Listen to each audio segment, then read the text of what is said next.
Welcome to Michigan Football at the Voice of College Football. I am one of your post-game hosts and weekly contributors, Desmond. I am here with Mark Rogers. We will be having Dre join us momentarily. Before we get started, please like and subscribe. Share the video out on social media. It helps grow the channel.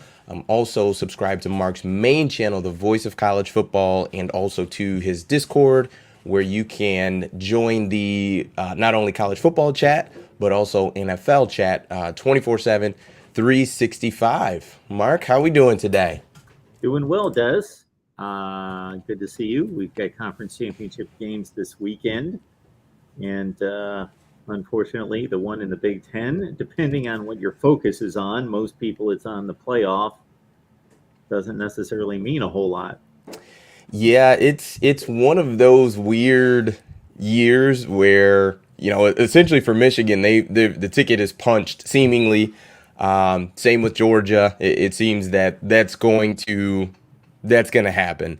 So I would imagine the biggest thing I would say for Michigan is I think we're trending towards a Michigan Georgia, I think, national championship.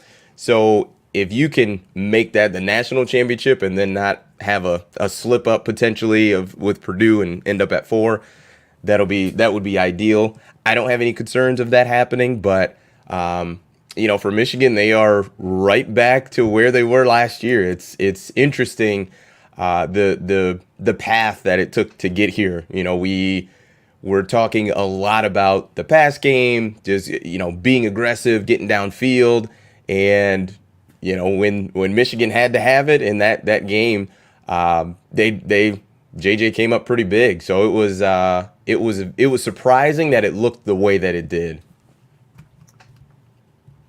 Yeah, boy, it seems like I've done nothing but talk about this game for the last, what's it been now, 4 days? Yep. Videos all over the place and call-in shows all over the place, and this is what people mostly want to talk about, which is fine. Hey, it brings in views, and as long as people want to talk about it, that's why I'm here. So, we can make it more about Michigan, we can make it more about Ohio State, and I think either perspective is valid to a certain extent because there's so many ways in which you can look at Michigan this year versus last year and say, similar team, similar program, but I think there's some obvious distinctions, starting at the quarterback position, of course. And then also just, without Aiden Hutchinson, David Ajabo, Daxton Hill, how the defense was able to come together and play very selflessly, guys stepping into roles and more reps and more significant roles on the team and able to pull that off with little issues from a transition standpoint. And again, the game that we saw on Saturday, of course, is going to get sliced and diced and analyzed more so than any game of the year, probably in the country. And JJ McCarthy, did he deliver? Of course he delivered. Of course he delivered. That's an obvious statement. But in terms of delivering the deep ball or being a passer that he wasn't the rest of the season, I think that gets kind of lost in the win and how awesome he was in terms of being a playmaker, also with his legs, and also being a leader and being a spark and being a quarterback that you can look at as a tough-minded, resilient guy, leader. All those intangibles, I think, really is what was on display Saturday. Not that he played a poor game from a passing standpoint, but I don't know if you really dissected it, that it was some work of art as a passer downfield. I think he completed 3 balls past 10 yards. Yeah, and I think it's funny because I was texting with Dre this week, and we talked about just the potential of what could be and potential national championship, and I had mentioned that to him. I said, "Listen, for as many big plays that JJ made in the pass game, like he was 50% completion percentage, and not here to bash that because you got the huge win, so nothing there. But Yeah. my point was the potential for more is right. If you play a Georgia team for a national championship, I think if he gets that closer to his 75, 77% that he was kind of early on in the season, I mean, holy cow, who knows what that could end up with, right? And Dre had mentioned too, he's like, man, I really didn't think when you were talking about it earlier this season, potential national championship. He's like, I think that might be on the table. And I'm like, to me, there's just no, we talked about it at the post game, but there's no 2019 LSU, there's no 2020 Alabama, there's no clearly dominant team where you just look at them and just say, well, it doesn't matter who you line up against them, they're just going to roll over them. For as good as Georgia is, they've also had their struggles. So they're not it's not the Georgia team from last year. I guess I'll say that. But point being is I think from JJ, I think he exercised maybe one aspect of the demons with with the deep ball and connecting on those. But on the other side, like I said, I think there is potential for more if he can, get that completion percentage basically to where it was earlier on in the season. So I think there's a lot of room for the way you look at it. I'll also bring this to the table because I do think that you make a valid point, and there is something that happened. Not talking about the Ohio State game, but the few games prior to the Ohio State game, that there was just miscommunications, just misconnections, dropped passes, and he certainly was sporadic. So he can play better. Again, take the Ohio State game off the table for a second. We saw him throw like 50, 55% for 3 or 4 games. So he can play better than that. I look at it more from the standpoint of, is a Georgia going to allow him to complete that higher percentage? He may be on point, but he's going to be on his back. He's going to be running more, eluding guys, dudes in his chest, hands in his face, and then obviously tighter coverage and not throwing to the type of receiver space that we would see against UConn and Colorado State and the lesser teams in the Big Ten. Sure. It's definitely going to be a different game, and obviously we're kind of talking future, past even the first round of the playoff. But another thing that I had mentioned to Dre was just the health of Blake Corum, and I think conventional wisdom would tell you that he's not going to play this week, I would imagine. But assuming that Vegas is right and Michigan wins the game, you're looking at potential, if I'm not mistaken, about a month or so of rest. So you count this week, that's 1 week, and then another roughly 4 weeks, call it, of rest.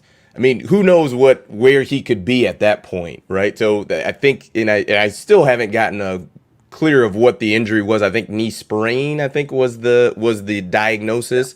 So if you're saying 5 weeks, 6 weeks after the injury, but 5 weeks of just true rest and rehab, could he be 80, 90%, 100%, at that point potentially against the Georgia team? Because I think that may change things as well for Michigan. Obviously, he is an incredibly dynamic running back, and even for as great as Donovan Edwards was in that game, I think Blake Corum brings just something a little bit different, something special that I think even a really good team like Georgia, I think would potentially give them some issues. So potentially kind of that forecasting out, having that type of rest, who knows where he could be as far as health wise by the time we get to the playoff and moving forward. I would like to know from the Michigan fan base how much they care about this game on Saturday. Because for me, it's going to be a sad state of affairs.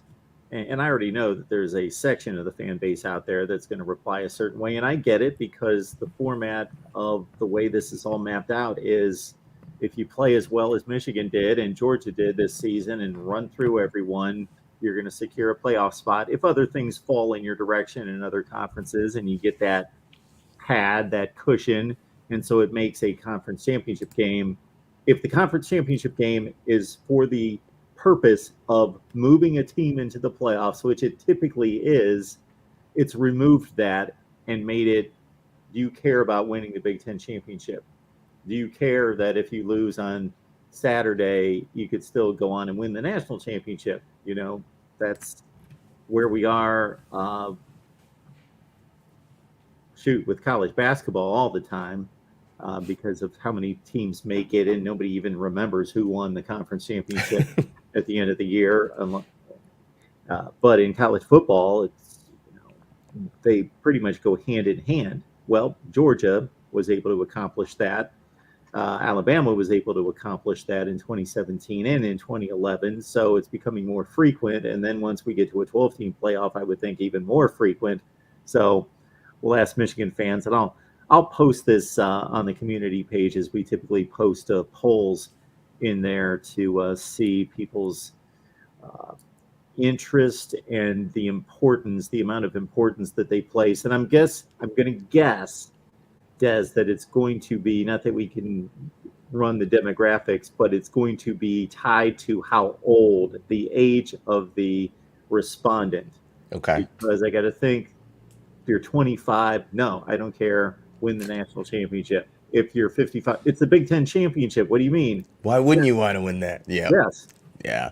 I think there's definitely, I can agree with that. And it's interesting because I had retweeted someone and had tagged you and tagged Dre in it, but it's, I think it might have been Nick Baumgartner. I'm not quite sure, but anywho, he was basically saying this was actually more for USC and TCU, essentially just saying, why are these teams who have seemingly earned a spot in the top four as it stands today have to have the ability or be required essentially to play in a conference championship game, whereas the way that it looks right now, a loss is going to kick them out where, it would be in. And I had tweeted you just saying that this goes to the point that you've made before of, right, goodness, I just drew a blank. Oh, you can never lose on a bye, right? So like having that, when we've had the discussions of, is a home game better or is having a bye better? And you have been very consistent in a bye is better because you cannot lose a game on a bye. And that goes to show you with TCU, who's undefeated, and it's kind of crazy to even think about that. But if they were to potentially lose, or for USC, who is now in the 4 spot, if they lose, it looks like that both of those teams would be, if both of them lose, they would both be out. But it kind of goes back to what you have mentioned time and time again of that bye week, yes, because you can't lose. That's number one. And I think that makes perfect sense. And it definitely plays to at least half of the 4-team field as it stands today. I've got another poll question for everyone, so I'll have to throw these up here. And of course, we need to acknowledge these polls. We appreciate everybody taking part in these, so we'll read you off the results. So I typically post on all the team channels, basically just flat out who wins the game: Michigan, Ohio State, Michigan, Illinois, whatever. And then I will also post the point spread and the selection there. So winner of the game, we had 1,400 votes. Michigan, 81%, as you would expect. I'm guessing on the Ohio State channel is probably like 99%. Winner against the spread, the Wolverines were getting 7.5, and that was 83% Michigan with 1,100 votes. So, wow, that's a bit strange. Did we have the same people voting there? Because they a very small margin there because they thought Michigan was going to win the game, but with 7.5 points, only 2% more thought that they were going to cover. But anyway, regardless, those are the poll results. But yeah, I'm interested in how much the Big Ten championship game means to Michigan fans. And number two, if you want to see Ohio State again, or you do not want to see Ohio State again.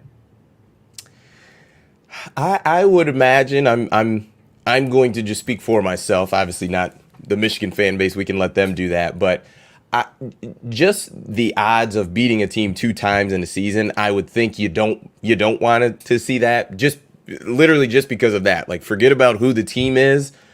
Just the odds of trying to repeat that is difficult to do. But I would also imagine that although you may not care about the Big Ten championship, I would imagine you want to see Michigan come in, take care of business, and continue on the path of playing really good football, playing at a high level, and being able to take that into the playoff. Obviously, we've seen teams not do that, lose their conference championship. Obviously, our defending national champion Georgia did that, losing to Alabama in the SEC title game last year, and then winning the championship. So it's definitely it's more than possible. It's happened before.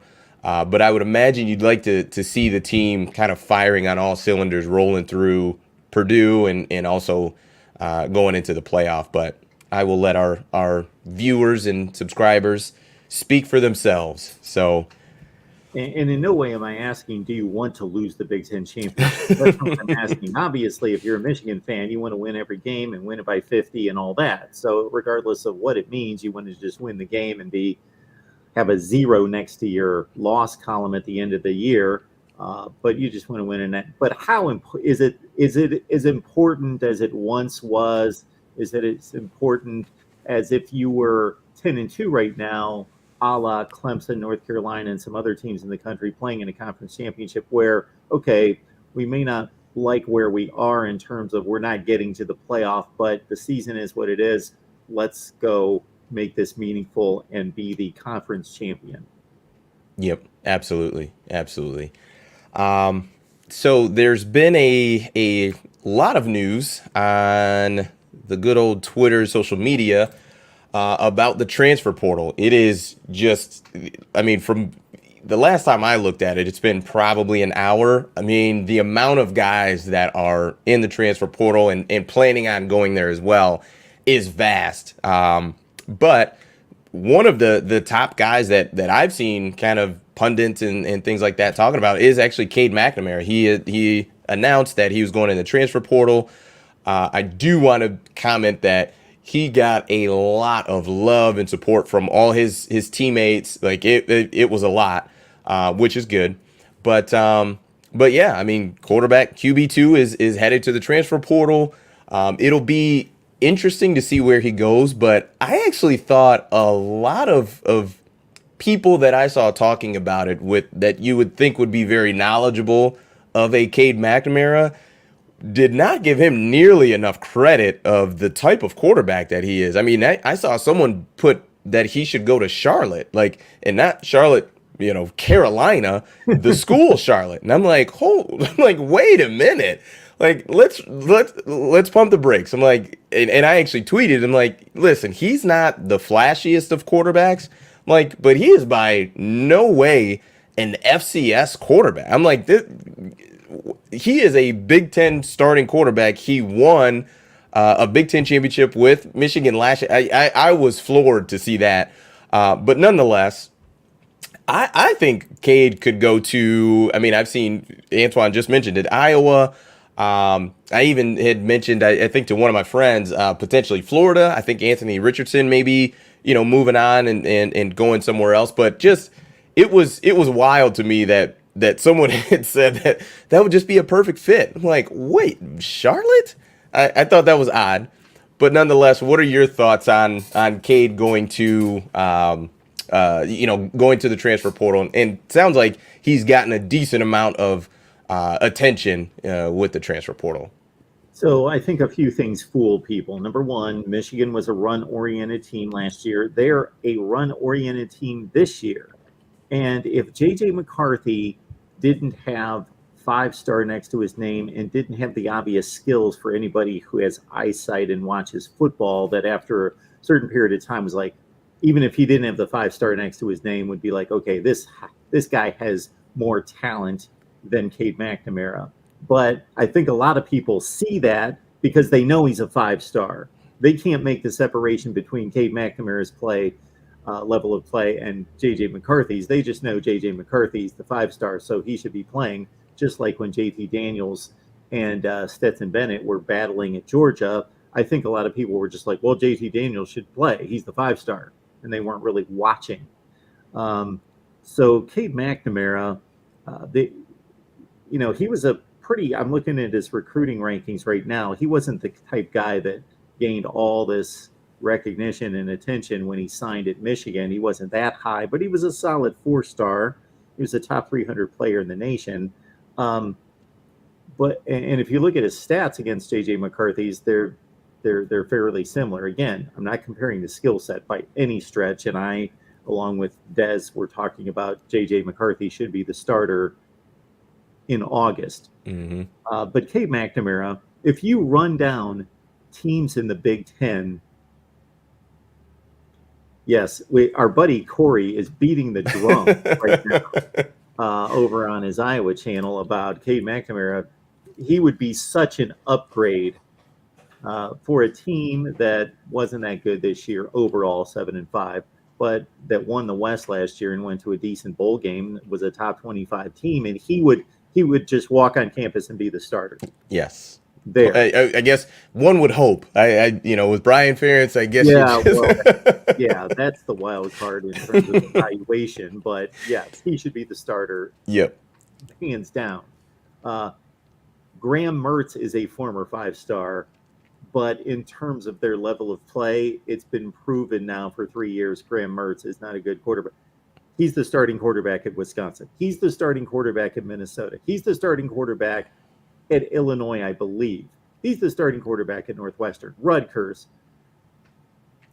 Indiana. Probably Indiana, yes. Yep. Talia probably start. That would be a heck of a quarterback battle. Talia Tagovailoa and Cade McNamara, because you're basically looking at, in a sense, JJ versus Cade, but Talia's not that. So that'd be an interesting battle. He and Sean Clifford would be an interesting battle, but he's the starting quarterback at 9 or 10 schools in the Big Ten, except for maybe Purdue and Penn State and a couple places. Yeah, I'm just like, man, this is it actually hurt me, and it wasn't even anything directed at me. I'm like, hold on, like, are we not watching this young man? Like I said, if you look at Caleb Williams play football and then you watch Cade, you're just like, okay, these are two different guys. Absolutely, I get it.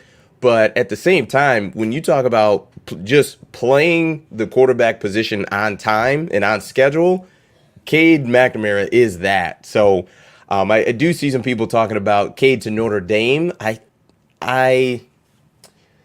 think if he were there today, he would be the starting quarterback. But I think, don't they have oh goodness gracious, CJ Carr, is he a junior? CJ Carr coming. Tyler Buckner was their starter to start the season. He got hurt in week 2 or 3, and Drew Pine was the guy that they've had there. That's obviously not a Notre Dame type starting quarterback, but Tyler Buckner versus Cade McNamara, and CJ Carr in the works. Yeah, I think that Notre Dame and Marcus Freeman's shooting a little higher than that, but certainly he's in the mold of who their starting quarterbacks have been recently, Ian Book or a Jack Cohn. So it's not like he can't start at Notre Dame, but I don't think like that's their target. Correct. Yeah, and I think he can go to a lot of places and either start or compete for a starting spot. That just was wild to me, the amount of shade that Cade McNamara was getting, and it's like, man, this is, we do realize this is a Big Ten championship cornerback. Like, I get it, it wasn't all on his back, but he made some throws in that Ohio State game last year. Max Duggan has been playing at TCU forever, and he's been like wobbly is he the starter? Then he loses his job. He's the starter. Like, this has been going on for like since 2018, and suddenly he's like a Heisman candidate. Mm-hmm. Does anybody going into this season think Max Duggan was that good of a quarterback at TCU? Cade McNamara could start at TCU, or prior to this season, I'm sure obviously if Max Duggan stays or has an extra year of eligibility, he would be the starter because of what he's achieved. But they're going to play Kansas State in the Big 12 championship. Cade McNamara could go to Kansas State and be the starting quarterback. Like, yes, there's so many teams that, like, part of me wants to just start rolling down teams. Not necessary, but I think about Clemson. I'm like, listen, DJ has been, outside of his first start, he's been a mess. If we're being honest about it, he could start over DJ. Yeah, because Dabo would be like, we've got all the other pieces in place. don't make mistakes, be a good decision maker, deliver the ball on time, do all those things, lead the offense. Yeah. Just don't throw the ball to the other team. And Cade was really good at not doing that. Yeah. So, yeah, Maybe not going 9 for 29 like DJ did against South Carolina Saturday. oh, DJ. He's still I in 8 really for 29. I was way off on him after his first start. Everybody was. It's like, man, this guy is going to tear it up, and he hasn't done anything close to that since, and it's so odd. Yeah, DJ, he had the Boston College start when Trevor Lawrence had COVID and or had COVID protocol, whatever it was, and then threw for 440 the next week at Notre Dame. And based on those two starts, I was on board with everybody else just because I thought, not just because he looked so impressive, but I'm like, well, they're going into this next season and there's no quarterback battle. There's just, he's the guy. So I'm thinking, well, Deshaun Watson, Trevor Lawrence, he's the next guy, and he's a 5-star. And based on those two performances, which were top shelf, and then he was awful last year. He's been better this year, but it's still not good. Yeah, it's something, but it's I also as far as a tweet I think I had yesterday, but with just seeing the amount of guys go to the transfer portal. I mean, I had tweeted like in today's college football, with this amount of talent in the transfer portal and the talent that you can bring in a recruiting cycle, just the ability to transform your team almost wholesale in just one cycle is, yeah. I mean, I don't want to say the possibilities are endless, but you could truly make some major changes and be almost a different football team from one year to the next. I can't even keep track of the number of guys that are in the portal. I think even for Alabama, I think they have 7 or 8 guys who are already in the portal. So it just, I think one guy's a starting corner, another is a receiver who played a decent amount. So it's just the talent is there. So I wonder if Michigan, it's not something that they have typically done. But I wonder if Jim may change that tune a little bit as far as maybe not go crazy looking for 5 or 6 guys, but maybe 1 or 2 guys who you believe can help you. I wonder if he'll kind of go that route on, like I said, 1 or 2 guys maybe. Yeah, without really looking at the team to see who's departing for sure, just based on level of play at the various units, I would think, we thought this was going to be a really good wide receiver room, but it could be better. I would think maybe they could go out and pluck themselves a wide receiver or 2. Yeah. Yeah. I think anytime you can go out and improve your team, it's wild, but essentially what has happened with the transfer portal is it's free agency now. So it's different, but you almost have to look at it as an NFL GM of if I can improve my team, it's my responsibility to explore those options. Yeah, it it is crazy, and even crazier than NFL free agency because that's confined to a certain period of time, which this is technically, but I think it's still a little bit out of hand. It's more restricted in certain spots of the year, but it's pretty much just goes wild the rest of the year. So it's like a 10-month deal versus, and I'm exaggerating slightly, versus the NFL being more regimented in regards to a deadline and so forth. And this may still need to be reined in a little bit more, but yeah, I think it's a good thing in regards to, I'm a believer of American values and freedom and right to choose and all of that. So it's not always pretty for the college football fan who doesn't want to see his guys leave and wants to be able to watch an NFL game in 5 years and know that guy that says he's from Michigan always was at Michigan and he's a Michigan guy and always was. But that's just not where we are. That's funny that you say that. Obviously one of the big ones that comes up as an Alabama fan is Jalen Hurts. and I don't think I've ever seen the pregame kind of introductions Well, for the Eagles to see what he says. If he yeah, says Alabama or Oklahoma, or yeah. I don't know, some combo. Either way, I'm fine. But that's just interesting. I just thought about that. I'm like, I wonder what he says in those kind of player intros. And I don't know if the quarterbacks say it. Maybe all the other positions say it, and then they show the quarterbacks and their stats and all that good stuff. I don't know. That's Because interesting. yeah, he's one of the few guys that his career is like obviously a decorated great career, and it's really a strong split between the two. It's not like Joe Burrow Right. Yes. type of deal, Very, who actually very, is a very different. graduate of Ohio State University, but as a player, he's an LSU player. Sorry, Ohio State fans who try to claim him. That's ridiculous. He threw more Yeah, balls it's than I say let these guys let them say whatever they want. If Jalen Hurts says Oklahoma, hey, that's yeah, great. Still love what you did for Alabama, but yeah, that's pretty interesting. But yeah, it's just we're just in a time now where that it's just going to be different. Guys who started at one school, moving to the next. I think the toughest thing for me is for a guy, for example, who was a freshman and just redshirted, essentially didn't get on the field at all. Like trying to find some traction of getting back in, get to essentially finding another scholarship. Like I just imagine that would be very difficult when you don't have any game film of this current season. Like the last film we have is 2 years ago.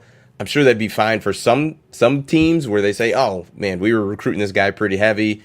Let's give it a shot." But I'd imagine for some guys that's a difficult transition. But they're still jumping in the transfer portal in droves. So what do I know?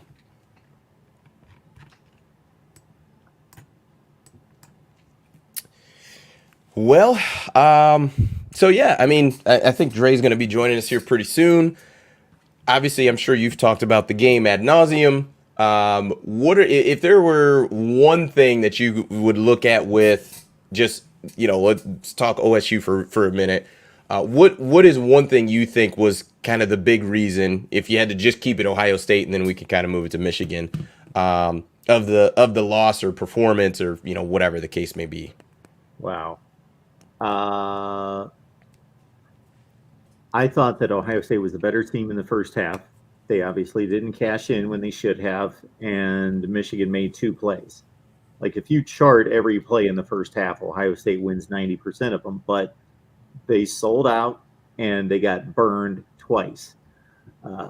Marvin Harrison makes a big catch to get them ahead at halftime, and it's 20-17. And then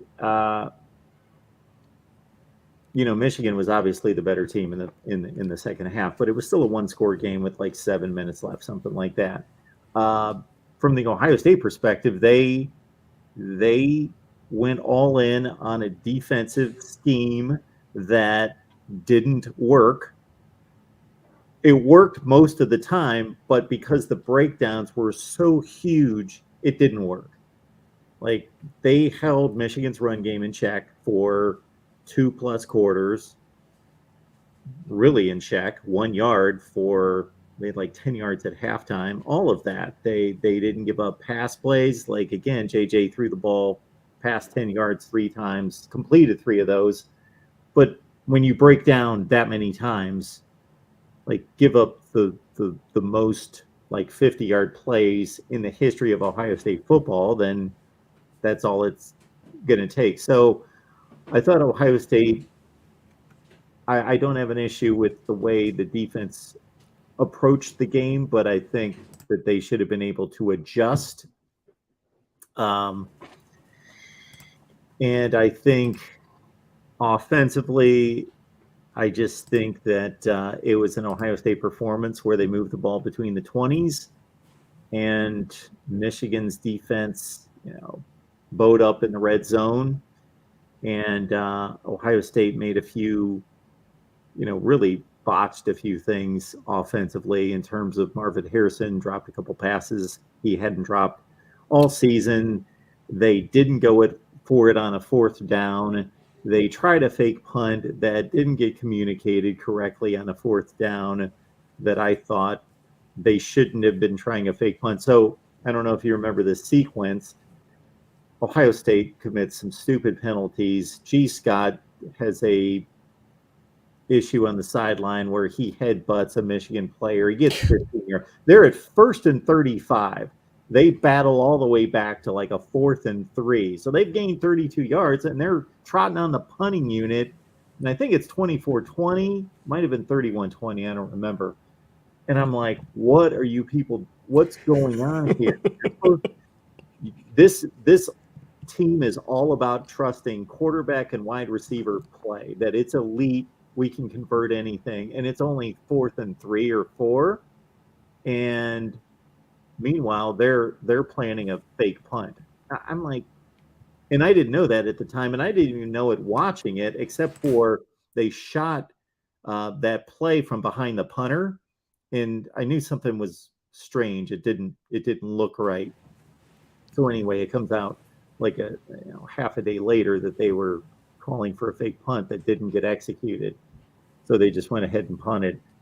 And I'm like, no, you don't fake punt there. You put the game on your quarterback and your receivers. That's supposed to be the strength of your team. So they just did a lot of, and those are all the game management, time management arguments or debates to have. From a psychological standpoint, we could have that debate forever in terms of confidence, in terms of swag. Did Ohio State take a punch and did they back down, or did they think this was going to be an easier game? Our buddy Steve Day, certainly he thinks Ohio State thought this was going to be a walk in the park, and as soon as they took a punch. Now, if they truly thought that, then what are they watching? Yeah, right. What did they have an amnesia of what happened last year? I don't understand that at all. So I don't necessarily buy into. I don't think, for all the talk about Ohio State being soft last year and then trying to be a tougher team, I think they accomplished that physically. I think they worked on that and became a tougher team physically. Certainly their front seven on defense is, and their running game is to a certain extent. And let's keep in mind, Blake Corum's gone and Donovan Edwards is compromised on one side, but Ohio State's giving carries to a 4th-string running back. He had 19 carries in that game. He had never carried the ball the entire season. That's crazy. He was a linebacker a month ago. So there was an issue there. But I think it's more about mental toughness that they lacked in this game. Mental toughness and leadership.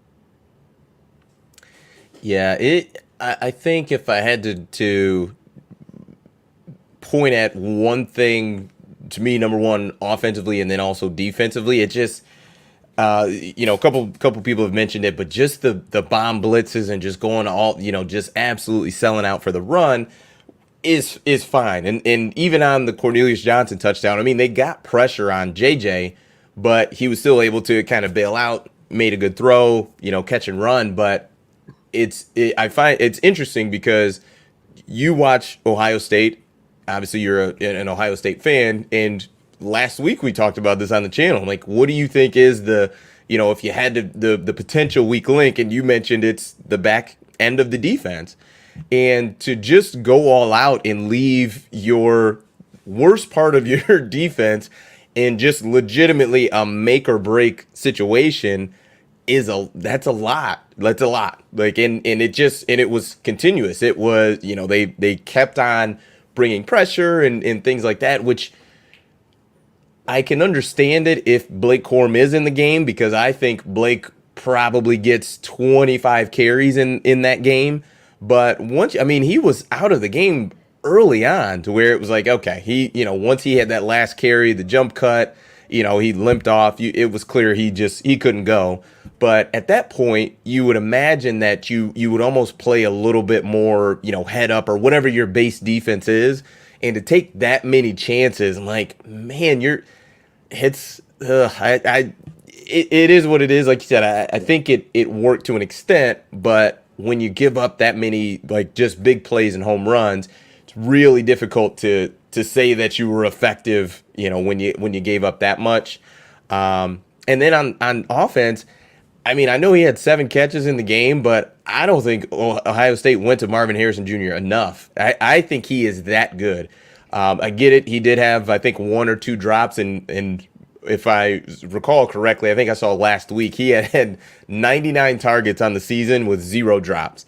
So I get it, right? He had a couple drops, but like I don't care. He is that good. And I specifically remember the 4th and 3 that Ohio State went for, and I think they threw it to like a tight end or something like that. And I'm just like, why do you have the best receiver in the country? Yeah. Why are you throwing the ball to that guy? Like the play scheme may have been just great. We're gonna get him, catch him sleeping. Like number 18 is amazing. Get that guy the ball. Like that was just wild to me. I'm some kind of pick play or rub route or crossing route. Like you've got to get him the ball. He's that good. So I thought, like I said, I think he ended up with 7 catches. Like listen, if you're gonna all the chips are on the table, this is the game, very literally and figuratively. I'm gonna go with my horses. So if Blake Corum was in this game, I'm gonna lose this game with Blake Corum getting 25 carries. I'm gonna lose the game with Harrison Jr. catching 12, 13, 14 passes. There's one thing to, I think there's a balance here. There's one thing to say, we have an identity. We're going to do what we do, and we don't care what the defense gives us. And then there are extremes. Then there is just simply, okay, whatever the defense gives us is going to dictate our play calling. And I don't think you go to either extreme, but when you're that talented at certain positions, yeah, those guys, they supersede coverages, they supersede all that. And I can think of Ohio State really, everything was underneath, think, screens, and they throw the ball 3 times off the top of my head downfield, and Stroud missed Harrison down the left sideline. He didn't burn the guy, but he had a couple, like he had room. CJ would have probably hit him 70% of the time, but he missed him. They hit the touchdown play on a bomb right before half, and he hits Ibuka when they were still in the game and hits him down the seam for like 40-some yards. They got them in the red zone before they had to kick a field goal. But other than that, I understand that Michigan giving safety help and all that, but that shouldn't completely dictate when you've got dudes that can play beyond that. Yeah, Harrison Jr. Like I said, I mentioned last week on the channel. I remember watching him against Penn State, and that was a kind of a nip tuck game late. And it just every passing down that you had, a third down, gotta have it. Game's on the line. It's just like they're gonna throw it to 18. They did. He was open. He caught it, and even when he wasn't open, he still caught it. Just like that is a guy you have to get him the ball a lot. Like I was a bit surprised. I just thought that with what I've seen from him all season, I mean, from game 1 to last week, I thought he would have gotten a healthy dose of catches and yards, and 7's not bad, right? That's not negligible, but like I said, in a game where you need to score points and the offense just kind of had issues inside the 20. Man, that's a time you definitely want to lean on a guy like that. He's impressive. He's impressive. I don't know why they didn't have Dallin Hayden in the game. He ran for 147 the week before against Maryland. So what makes no sense about this is that, I kind of questioned Dallin Hayden, not him personally, but okay, freshman running back, he's a little bit on the lean side before he got any touches when the other two had injury issues, Mayan Williams and Travion Henderson. But once I saw Dallin Hayden, like that Maryland game, he was unreal. Yeah, it was not a big game when it kicked off because it was a 28-point spread, but it became a big game because it was a close game. And they fed him 25 times, and he runs for 150 yards. And why are they giving the ball? And I thought Chip Tranum did a serviceable job, especially considering under the circumstances. He did a remarkable job. but he shouldn't be carrying the ball 19 times against Michigan, and he carried it 0 against Rutgers and Indiana. Like, what? Yeah, Dallin Hayden's a home run threat. It didn't make any sense. absolutely. Dre, how's it going, my friend? It is going great. Um, Thank you guys for holding down the fort for me. Some things were happening, being a new dad and all, and but got it taken care of. Hey, this is my life now. Can you see this? Life Can you see this? happens. Yes, we see Yeah, a yeah, bottle. yeah. So, um, but look, I'm sure I don't want to rejudicate, most of the things you guys probably have hit on. Obviously Michigan, rightfully so, is on cloud nine for where they are. Um, so, uh, oh, GOJ joined us. I'm proud of you, man. I gave you a hard time after the game because you didn't show up to our post game show as you normally do uh, right afterwards, and I know you were popping off at the mouth, and I love you because you're one of our main subscribers. You're here every week, and we appreciate you. But I definitely had to give you a hard time because you said they were going to run it up on us. I think he said what 200 plus rushing yards. I think Uh, he did uh, say that. Yeah, uh. Dre, you So, keeping all the receipts, huh? Yeah, you're oh definitely yeah, remembering. baby. Gotta do that. Gotta do that. Oh, okay. He was having a rough go of it. He was having a Yeah, rough go of it, which it is looks like it. It looks like it. So, hey, we've all been there. That is the effect this rivalry has on their fan base and why it hurts so much to lose. And part of um, what I would like to discuss a little bit with you guys before you sign off, and definitely with the people here, which is last night I don't know if you hit on this or not, but I'm sure you talked about the CFP rankings came out, and Ohio State was at 5, and I have to admit, even though Michigan beat Ohio State extremely soundly, it was definitive with who's the better team, especially to be it on Ohio State's turf. But for the committee to put Ohio State at 5, giving them essentially I won't say easy because it's not in their hands, but basically they're the first up. It looks like if USC or TCU drops the ball in the conference championship game to get into the playoffs, um, I don't think it's necessarily fair. Um, Where are they I supposed to be? you know what, Mark? I I don't know under, where else they could be besides 5. And I think as an Alabama, most of the debate from what I've seen online has been Alabama Ohio State, and I listen as an Alabama fan. It's 2 losses versus 1 loss. I mean, I get it. The 1 loss, wasn't great. You lost on your home turf. I get all of that. I'm like, but at the end of the day, for Alabama, speaking for them, not the rankings. I'm like, if you want a chance to win a championship, you got to take care of business. And unfortunately, this year Alabama didn't do that. They're in the 6th seed, so they essentially. I mean, in my mind, they are out as they should be. I'm like, this should be difficult to get into.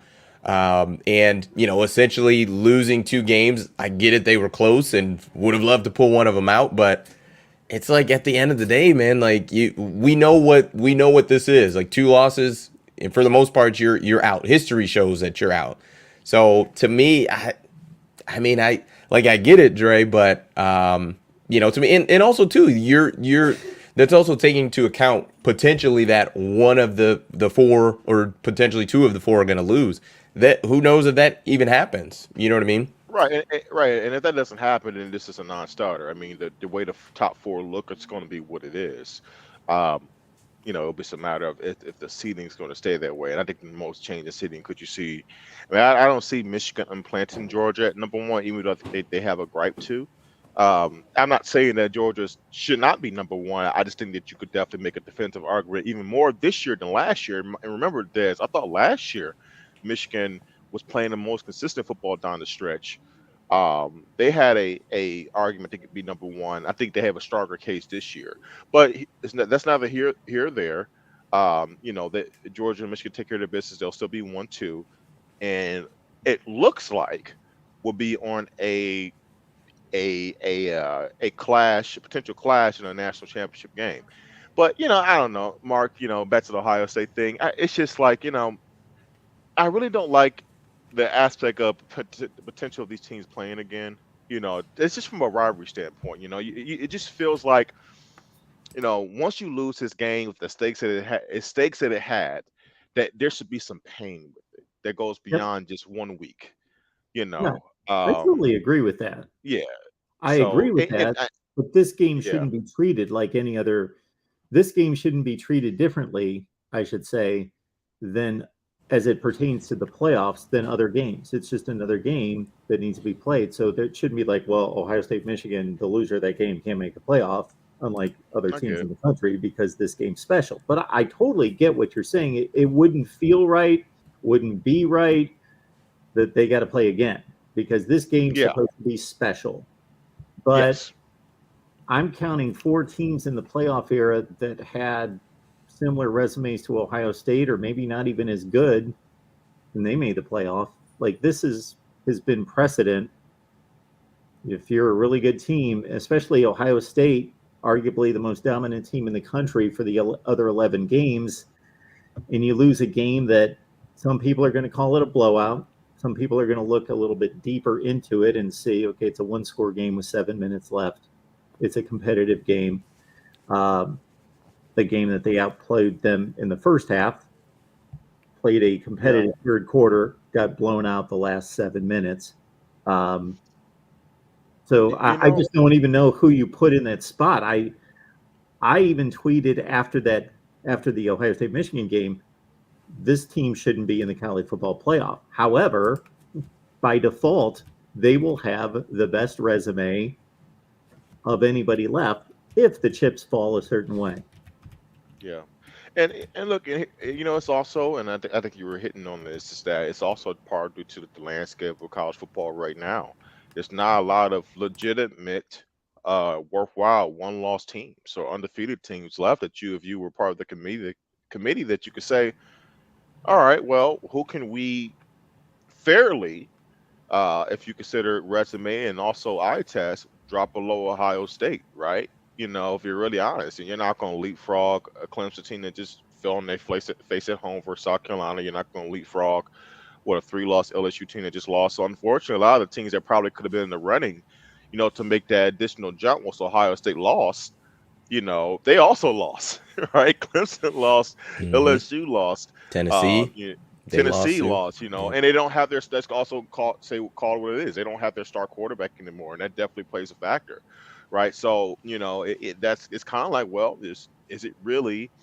And I'm not talking myself into it. I understand partly what went into them being at number 5, but it's just it like you said, Mark. It just doesn't feel right. It's like, man, you almost feel like and you have to win your games to get to this point. So I don't want to say you haven't earned the right, but it just feels like it's kind of been Well, I would argue given. that as of today, they haven't earned the right. But if USC or TCU loses, then at that point they would have, right? Well, they've Because earned if it more than those other teams. right, Right. You could say that, right? And I understand that.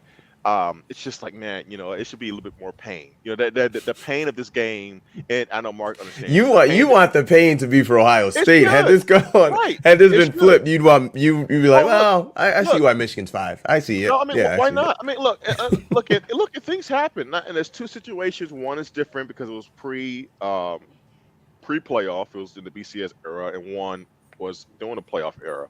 In '06, you think about the follow of 2006, right? I know different scenario, totally different format, but you had the 1-2 clash in Columbus that was 42-39, an absolute classic, probably one of the best college football games ever across the board, right? You consider everything that was at play, Yep. and Ohio State goes to play in a national title game, rightful so, and Florida was elevated over Michigan. And I think if you ask a lot of people who watched college football that year, that it was clear as day that the game that year was the national title game in terms of the best 2 teams in college football. Now I know, ironically, Florida ended up winning the national title anyway. I'm talking about when you consider going into that national championship game who were the definitively probably better teams that year. Mark, I can see your wheels turning. Go ahead. But if there would have been a 4-team playoff that year, Michigan would Michigan have would have been. been in. Absolutely. Absolutely. You're So right. Absolutely. we're in a different place. Right. We're a different place. And I think the other year is, and I think I know exactly what you two are going to say, especially Des, because we've discussed this, is 2016, where granted, Michigan did have 2 losses, but that was an absolute classic again in Columbus. I think it went to what, double OT, if I'm not mistaken, Yeah. in Columbus. Very, very close. Now granted, there's a couple differences there. Ohio State, they even playing a Big Ten title game. I think that's year Penn State won. Um, Ohio State still got in due to their resume. But that's one of those things where I think wasn't Michigan number 5 or number 3 going into that game. I know Ohio State was definitely in the top 4. It's 2-3. 2-3, and it was clear as day. It was like these teams are darn near even, right? And so that's where it's kind of like what the committee said yesterday regarding not trying to have recency bias and look at totality of resume. It was kind of like, okay, well, are you guys being consistent with that? So it's not a hill I'm going to die on. It's just it's very interesting that like I understand why they are where they are, but it's like, man, they should have a little bit more pain because we would, right? It'd be the same thing for us. This is the last thing I'll say before I got to check out. What's ironic also is that for as bad as Ohio State's loss is all the games that Des ran down of everybody else that lost that set this up, those are all worse losses. They're even worse. Mm-hmm. Tennessee's loss, worse. They lost to South Carolina. They lost by 25 points. Yeah. All the you name like 3 or 4 losses, and they're all worse. Clemson lost to South Carolina as well. Clemson got crushed by Notre Dame. Wasn't Yeah. a close game, 28-0 at one point in the game. No, I'm with you. I get it. And then and that loss for Tennessee, that was they were losing the game badly even before Malik Hendon Hooker. Hendon Hooker. See how much Ohio State's in my head. I'm gonna say Malik Hooker. I heard that. Hendon Hooker got injured, so hey, I get it. But and I'll be honest here. I'll say this too. And some of my fellow Michigan fans might not like this, but I hope you hear me fairly when I say this. We are the better football team. I think we proved that on Saturday, both mentally and physically. But it is extremely hard to beat a football team twice in the same year, especially on a short-term turnaround. And I do believe that there would be a slight advantage to Ohio State getting that second shot. Do I think that would necessarily mean that Ohio State beats us a second time? No. But I would caution Michigan fans if we did run into that again, because it don't just get caught up in, oh, it's us versus them. Also, just consider how football works in general. It's very, very tough to beat the same team twice. Can that be statistically proven? I'm not saying you're wrong. But I don't necessarily always know. We can go as soon as last year. I mean, I don't have the stats behind like one game. I'm talking about like over the course of postseason history. No, Mark, you are the king of deciphering stats. So if you want to do a deep dive into that, please.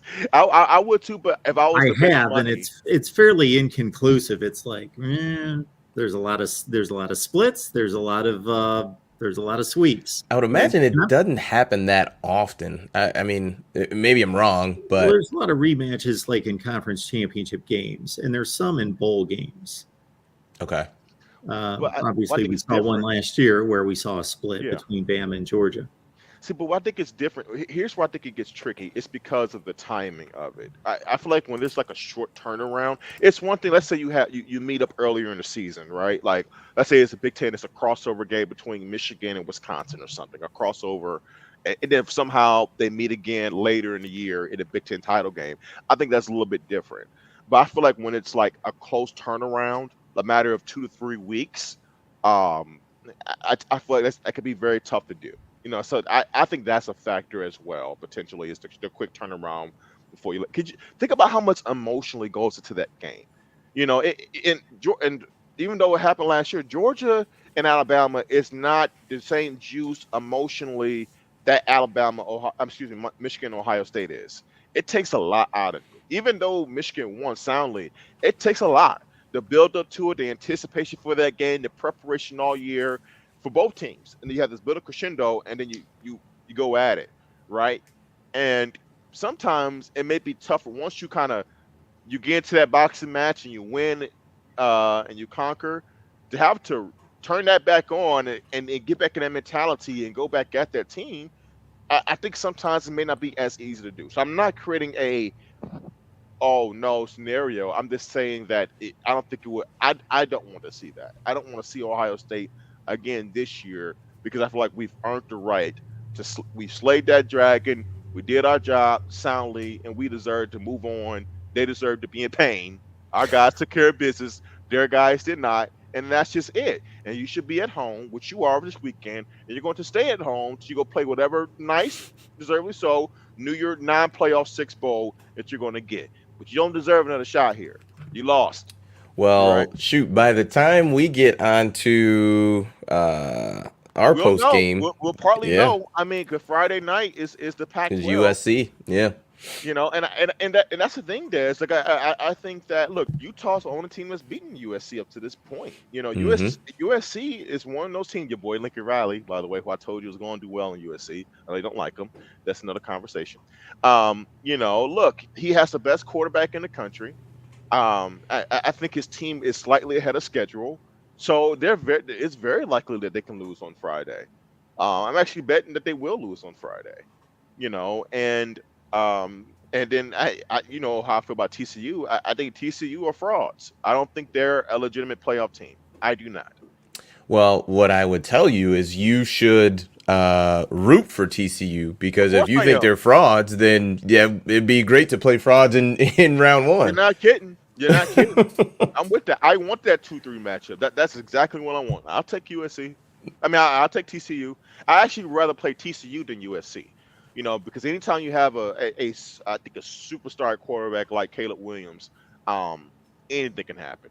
I was That just gonna dude, say, yeah, that yeah. dude is magic. That dude is magic, man. I just worry about TC. The here's the Michigan edge on USC is they USC is so heavily predicated on getting turnovers, and it's happened a lot for them. But I just don't think Michigan is that type of offense that they're going to put the ball in harm's way. And by the time you get there, Blake Corum's going to be healthier, and then Donovan Edwards, you'd imagine, will be healthier as well. We're talking, potentially 5 weeks out. I think it's going to be New Year's Eve, something around there. They got So to you're stop that. you're you're talking a month. So yeah, Michigan's offense. You'll be able to run the ball. Their defense is. It's going to be. I mean, if you thought Ohio State's defense was bad, I've got another defense to show you. It's USC. Oh yeah, for sure. And that's the thing too. And that's like the that's why there's one thing you've always talked about is uh taking advantage of certain windows for teams, right? And part there's multiple reasons, but part of the reason why this is a huge opportunity for Michigan to win a national title is because of the parity, I think, of the playoff teams. There is no great team. I think Georgia is a really, really good football team. I think Michigan is a really, really good football team. And then you have at the 1 and 2, I think you have some good teams with really good to great potential at times, right? I think Ohio State, even though I don't want them in, but I think they have the makings of a team that could be really good or great sometimes. I mean, they have a nice quarterback. They have some pretty good talent on their team, but I think they're going through an identity crisis right now. I think TCU, who are called frauds, now maybe that word was a little bit strong. I think it offended some people in our comments here. I just I don't respect them as I haven't seen it You this year, don't think guys. they're a really good team? No, I mean, like if you just can't look at their record. I mean, I think they played 3 or 4 backup quarterbacks this year. They've had a ton of last minute wins. And look, you still got to get it done. You find a way to win football games, but I just haven't seen a separation, even in their games where they show themselves as definitive. Like, man, this team is, the You cream of view the crop. TCU the way I viewed the Notre Dame teams that have made the playoffs. Yeah, Like yes, I very much so, very much so. I'm not saying they're yeah. bad. I'm not even saying Oh no, that they're I said that average. about those Notre Dame teams. I'm like, these guys are bad. We are going to stomp them. Well, And hey, yeah, so okay, that was different. That was right, different. right. But I don't think I just don't have a high degree of respect for. Well, you better throw your purple and black on, my friend, on Saturday and be Hey, man, rooting hard. horn frogs, baby, horn frogs. I think they do a All little thing yeah, like yeah, that. yeah, yeah. Horn frogs, baby. Go take care of business. I'll Uh, never forget Andy Dalton.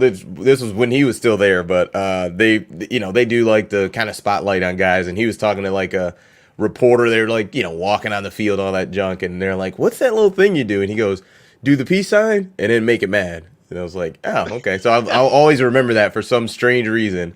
But yeah, it's funny. So yeah, I was gonna say in that case, root for the Horned Frogs, and like I said, on by the time we are on our post game Saturday, we will at least know what's the other late game. Let me take a look at that real quick. But obviously the Pac-12 championship is on Friday, so we will already know that. And for the and TC, so yeah, we'll pretty much have the field by then. Yeah, because Michigan and Purdue is at 8 p.m. as well as Clemson, North Carolina. So USC plays on Friday. TCU, Kansas State is the noon game, and then Georgia plays at 4. So we will have the field, so we can talk about it on I was gonna say Saturday night, Sunday morning, because it's probably going to be like midnight when we're on. So that'll be past my bedtime, but we do what we got to. We do it for the people. We do it for hey, the man, people. Des, what did I call and tell you a few days ago? I said I think that we are a good luck charm for the Michigan football team. You did say that. Guys, like or hate us or love us, and we love you all. Thank you for sticking with us and being here and maybe talking to people and having them join us, and continue to do that. Please do. But you got to admit, since me and Des have taken over doing this for this channel, Michigan has been not only just winning, but now winning championships and doing things in the Harbaugh era that they were falling short of doing, like get into Indy, win a Big Ten title, beating Ohio State now twice in the year. So, just saying, Maybe it's our critical nature of Jim Harbaugh, and that he watches this show and he's just like, you know what, those guys are right. We do need to get to Indy. We do need to do that. So hey man, maybe that's it. I mean, he obviously wasn't hearing the jazz. We took over him for years before we got here. When me and you used to call him third place Jimmy. Yeah. Look, so I mean, it is what it is. And now they It, it, are two-time Big Ten East champions and looking whew, to be two-time Big Ten champions and talk dirty two-time to me, baby. Talk dirty to me. There we two-time go. college football playoff. Let me tell you something. Let Michigan go on and win a national title. You ain't gonna be able to tell me nothing. I Oh my actually God. put a small wager on that. Gosh, it's been a couple weeks ago now. Nothing crazy, but also disclaimer, it is legal in Michigan, so not breaking any laws. But yeah, so if that happens, I will be a happy young man. My wife needs a Hey, brand new bag, so there we go. hey, man. It's the holidays. We all, we either need to get some little help for the holidays or maybe recover from what you do spend during the holidays. So, uh, it's one of those. It's that time of the year, man. But it's a beautiful time. This team has.